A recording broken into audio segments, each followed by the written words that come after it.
Let me tell you a story that I probably shouldn't be telling you. Have you ever wondered how these wars really start? Not the official version, not the headlines, but the real moves behind the scenes. Well, people remember Saddam Hussein, right? Gassing the Kurds in northern Iraq. It was horrific. It was unforgivable. But what came after, that's where it gets murky. WMDs, you remember that phrase, right? Well, one of the first publicly to call that out was Benjamin Netanyahu. He said Iraq had WMDs and had to be stopped. Now ask yourself, why would he say that publicly?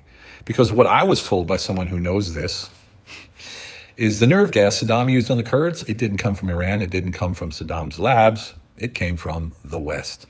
American nerve gas, sent during the Iran-Iraq war, back when we were arming Saddam.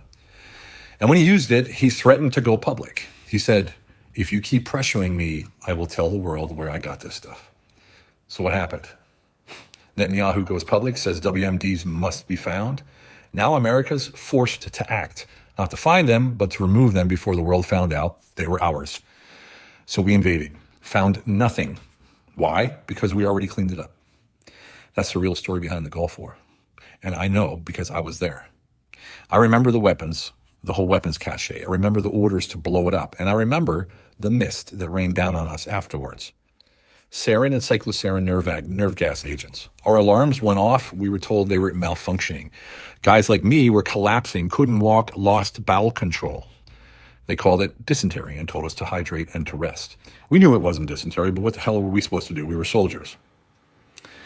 One of our guys even had a mustard gas burn on his arm, and he ended up on Larry King Live talking about it. It was crazy. But the world, well, they just moved on as they always do. So when I see another so-called red line get crossed, when I hear rockets, retaliation, WMDs, I don't react like most people. Because I've seen how the game is played, and I was in it. You think this is about justice, safety, morality? It's about leverage. It's about hiding the real story. It's about controlling the narrative so you'll back the move they've already planned. And right now, that spin machine is on overdrive. You've got Netanyahu pushing hard against Iran. You've got Trump stuck in the middle. International pressure on one side, MAGA base telling him to back off on the other. The same exact playbook, different country. But if you don't zoom out, if you don't recognize the pattern, you'll be caught in the loop. You'll pick a side, you'll repost a meme, you'll chant the slogan, and you'll be used. Because when they hijack your emotions, they collapse your clarity.